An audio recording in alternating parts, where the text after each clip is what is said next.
Rob Davis here with Manette Musical Instruments. It's April 2017 and I'm working on a spiderweb lead, a circle of fifths lead. This was built by Keith Moon out of a basically ordinary 55-gallon drum, about 22 3/8 inches in diameter. It's a very traditional construction. There is an outer row. They have a border with the rim. They share borders left and right, so there's nothing particularly special about it other than a superlative world-class build. And I'm partway through the tuning process, and I wanted to take the opportunity to talk briefly about some of the characteristics of a really great instrument. And in particular, we'll be talking about sensitivity and power. So, with sensitivity, what are we talking about? When we play the notes really, really softly, we would want to hear them bloom. We would want them to resonate, and we would kind of like to have overtones ringing out as well, no matter how softly I play the note. So if I just take a lead mallet and drop the weight of it on these notes, they bloom and they're resonant and they're wonderful. We can hear all the parts of the note ringing out, the fundamental, the overtones.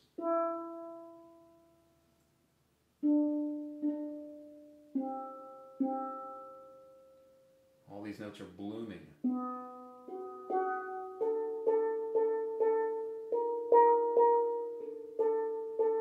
And they're resonant and they're ringing even at very, very quiet dynamic levels. Probably quieter than you would ever actually play the instrument. In fact, it's so sensitive, I can even play this with a Q-tip. I hope this comes through okay in the recording. Let me lean the camera in here. But I can play these with a Q-tip and they still bloom.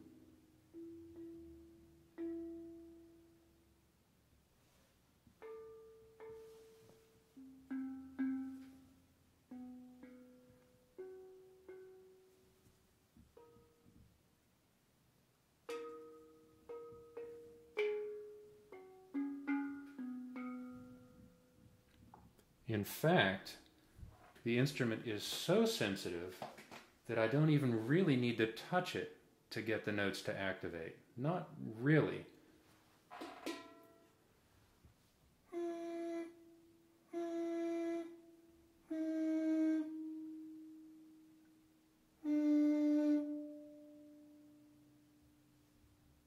And we can hear overtones coming out. The notes are actually blooming.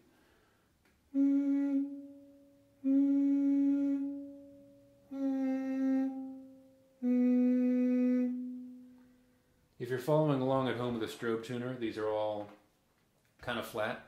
That is on purpose at this time, but it's all in tune with itself. So that's sensitivity. I can play these notes with a Q-tip, all of them, all the way up to high B, and they all kind of ring, and we hear them blooming. So we also want power out of an instrument. Sensitivity is nice, but we don't want notes that distort when I go beyond mezzo piano, you know? So what do I mean by power?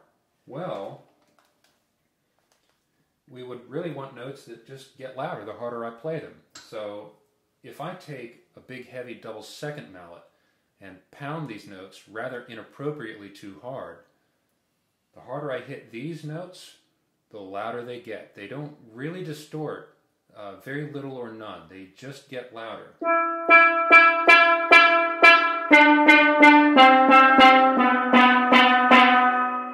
And I don't have to find a good spot to play them either. They're sensitive everywhere, and they have power everywhere, and they're resilient and don't really buckle anywhere.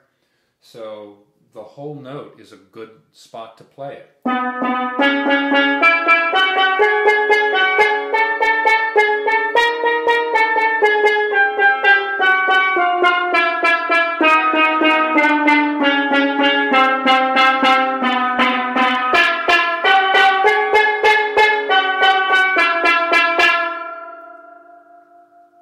So that's power.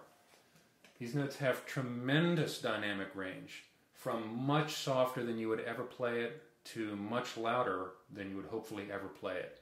They have tremendous punch if you want them to have punch. They have tremendous sensitivity and just a beautiful, gentle, ringing, kind of overtony kind of sound when you want to play very softly and sweetly. And imagine how much better these notes are going to be when the inner part of this drum is in tune. Because right now, it's nothing. There's nothing in tune in here. All of this is coming from just the outer row in tune. All of that sensitivity and all of that brightness and all of that power, it's all coming from just this note, from just these outer row notes.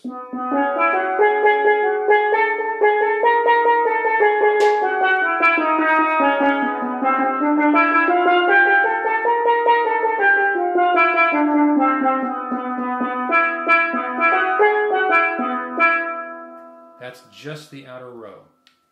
So, by the way, you should get that from the outer row of doubles and probably triples as well. Invader leads, double seconds, double tenors, and for the most part, guitars and cellos, something like that as well. So that is a world-class instrument. There you have it.